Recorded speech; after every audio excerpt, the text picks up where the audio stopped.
Part 2, The Sea Cook. Chapter 7, I Go to Bristol.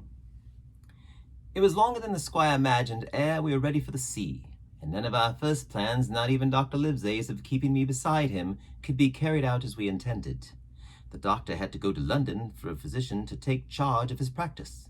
The squire was hard at work at Bristol, and I lived on at the Hall under the charge of old Redruth, the gamekeeper, almost a prisoner, but full of sea dreams and the most charming anticipations of strange islands and adventures. I brooded by the hour together over the map, all the details of which I well remembered. Sitting by the fire in the housekeeper's room, I approached that island in my fancy from every possible direction. I explored every acre of its surface. I climbed 1,000 times to that tall hill they call the Spyglass, and from the top enjoyed the most wonderful and changing prospects. Sometimes the isle was thick with savages, with whom we fought, sometimes full of dangerous animals that hunted us. But in all my fancies, nothing occurred to me so strange and tragic as our actual adventures. So the weeks passed on, till one fine day there came a letter addressed to Dr. Livesey, with this addition: to be opened in the case of his absence by Tom Redruth or young Hawkins.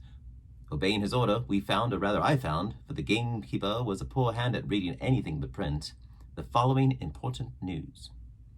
Old Anchor Inn, Bristol, March 1st, 1700. Dear Livesey, as I do not know whether you are at the Hall or still in London, I send this in double to both places. The ship is bought and fitted. She lies at anchor, ready for sea. You never imagined a sweeter schooner. A child might sail her. 200 tons, name Hispaniola. I got her through my old friend Blandly, who has proved himself throughout the most surprising trump. The admirable fellow literally slaved in my interest, and so, I may say, did everyone in Bristol as soon as they got wind of the port we sailed for. Treasure, I mean. Redruth, said I, interrupting the letter, Dr. Livesey will not like that. The squire has been talking after all. Well, it was a better right, growled the gamekeeper. A pretty rum go if squire ain't to talk for Dr. Livesey, I should think. At that, I gave up all attempt at commentary and read straight on. Bradley himself found the Hispaniola, and by the most admirable management got her for the merest trifle.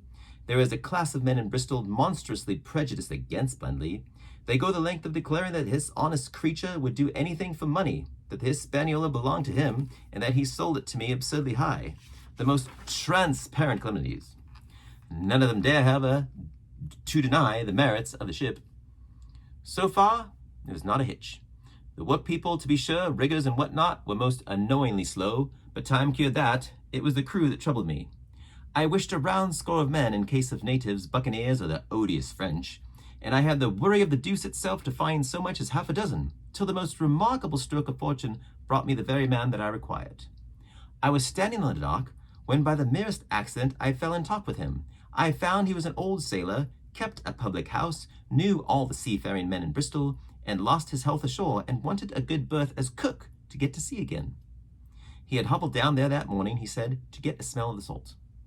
I was monstrously touched, so would you have been, and, of pure pity, I engaged him on the spot to be ship's cook.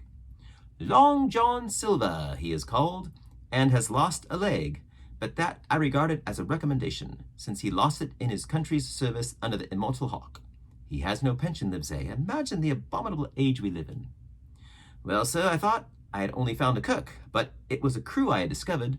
Between Silva and myself, we got together in a few days a company of the toughest old salts imaginable. Not pretty to look at, but fellows by their faces of the most indomitable spirit. I declare we could fight a frigate.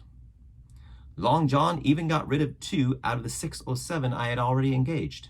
He showed me in a moment that they were just the sort of freshwater swabs we had to fear in an adventure of importance. I am in the most magnificent health and spirits, eating like a bull, sleeping like a tree, yet I shall not enjoy a moment till I hear my old tarpaulins tramping round the capstan. Seaward ho! Hang the treasure! It's the glory of the sea that has turned my head. So now, Livesey, come post. Do not lose an hour if you respect me. Let young Hawkins go at once to see his mother, with Redruth for a guard, and then both come full speed to Bristol. John Trolley. Postscript. I did not tell you that Blandly, who by the way is to send a consort after us if we don't turn up by the end of August, had found an admirable fellow for sailing master. A stiff man, which I regret, but in all other respects, a treasure. Long John Silver unearthed a very competent man for mate, a man named Arrow. I have a boatswain who pipes, Livesey, so things shall go man-o'-war fashion on board the good ship Hispaniola. I forgot to tell you, Silver is a man of substance. I know of my own knowledge that he has a banker's account, which has never been overdrawn. He leaves his wife to manage the inn, and since she is a woman of color, a pair of old bachelors like you and I may be excused for guessing that it is the wife, quite as much as his health, that sends him back to roving. J.T. P.P.S. Hawkins may stay one night with his mother. J.T. You can fancy the excitement into which that letter put me. I was half beside myself with glee, and if ever I despised a man, it was Tom Redruth, who could do nothing but grumble and lament. Any of the under gamekeepers would gladly have changed places with him, but such was not the squire's pleasure, and the squire's pleasure was like law among them all. Nobody but old Redruth would have dared so much as even to grumble. The next morning, he and I set out on foot for the Admiral Benbow, and there I found my mother in good health and spirits. The captain who had so long been a cause of so much discomfort was gone, where the wicked ceased from troubling. The squire had had everything repaired, and the public rooms and the sign repainted, had added some furniture, above all, a beautiful armchair for mother in the bar. He had found her a boy as an apprentice also, so that she should not want help while I was gone. It was on seeing that boy that I understood for the first time my situation. I had thought up to that moment of the adventures before me, not at all of the home that I was leaving, and now, at sight of this clumsy stranger who was to stay here in my place beside my mother, I had my first attack of tears. I am afraid I led that boy a dog's life, for as he was new to the work, I had 100 opportunities of setting him right and putting him down, and I was not slow to profit by them. The night passed, and the next day after dinner, Redruth and I were afoot again and on the road. I said goodbye to mother and the cove where I'd lived since I was born, and the dear old Admiral Benbow. Since he was repainted, no longer quite so dear. One of my last thoughts was of the captain, who had so often strode along the beach with his cocked hat, his saber-cut cheek, and his old brass telescope. Next moment, we had turned the corner, and my home was out of sight. The mail picked us up about dusk at the Royal George on the Heath. I was wedged in between Redruth and a stout old gentleman, and in spite of the swift motion and the cold night air, I must have dozed a great deal from the very first, and then slept like a log, uphill and down dale through stage after stage. For when I was awakened at last, it was by a punch in the ribs, and I opened my eyes to find that we were standing still before a large building in a city street, and that the day had already broken a long time. Where are we? I asked. Bristol, said Tom. Get down. Mr. Trelawney had taken up his residence at an inn far down the docks to superintend the work upon the schooner. Thither we had now to walk, and on our way, to my great delight, lay along the quays and beside the great multitude of ships of all sizes and rigs and nations. In one, sailors were singing at the work. In another, there were men aloft, high over my head, hanging to threads that seemed no thicker than a spider's. Though I had lived by the shore all my life, I seemed never to have been near the sea till then. The smell of tar and salt was something new. I saw the most wonderful figureheads that had all been far over the ocean. I saw besides many old sailors with rings in their ears and whiskers curled in ringlets and tarry pigtails and their swaggering clumsy sea walk. And I had seen as many kings or archbishops. I could not have been more delighted. And I was going to see myself to sea in a schooner, with a piping boatswain and pigtailed singing seamen to sea, bound for an unknown island, and to seek for buried treasures.